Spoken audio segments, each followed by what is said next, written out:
या बातमीपत्राचे प्रमुख प्रायोजक प्लॅटिनम मॉल इंद्रधनु सोलापूर. सोलापुरातील सर्वात प्रतिष्ठित इंद्रधनु सोसायटीचा नवीन भव्य कमर्शियल प्रोजेक्ट आता रेल्वे स्टेशनच्या अगदी शेजारी शहराच्या मध्यवर्ती ठिकाणी.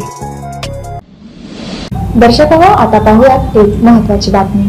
जिल्हा परिषदेच्या पशुसंवर्धन विभागांतर्गत सघन कुक्कुट विकास गट नेहरू नगर सोलापूर येथे कुक्कुटपालन व्यवसाय प्रशिक्षणाची तुकडी क्रमांक 4 च पशुधन विकास अधिकारी गट अ डॉक्टर स्नेहंका बोधनकर यांच्या शुभास्ते प्रमाणपत्र वाटप करण्यात आलं असून या कार्यक्रमाची यशोगाथा सघन कुक्कुट विकास गटाचे प्रमुख डॉक्टर स्नेहंका बोधनकर यांनी विशद केली.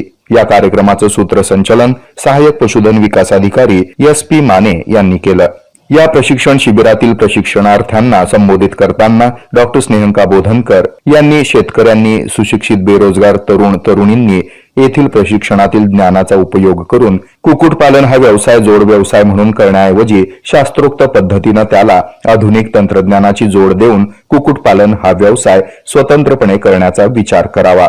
तसंच कुक्कुटपालन व्यवसायातून भरपूर प्रमाणामध्ये अंडी उत्पादन करून सोलापूर जिल्ह्यातील पशुपालकांनी रौप्य क्रांती घडवून स्वतः आर्थिकदृष्ट्या सक्षम होणं आवश्यक आहे अशी अपेक्षा डॉक्टर बोधनकर यांनी व्यक्त केली.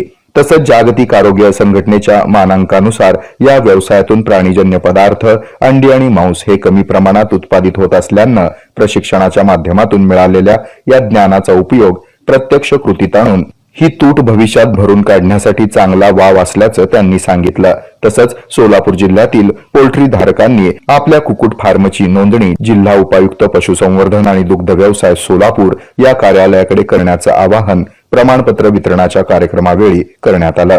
या प्रशिक्षणार्थींमधून हेमंत ढवळशंक, शाहू पवार, बाळू जाधव, श्रीमती वैशाली बचुटे आणि श्रीमती सावित्री पाटील यांनी हे प्रशिक्षण भविष्यात स्वयंरोजगार आणि लघुउद्योग उभारणीसाठी पूरक माहिती आणि ज्ञान मिळाल्याबद्दल आभार व्यक्त केले.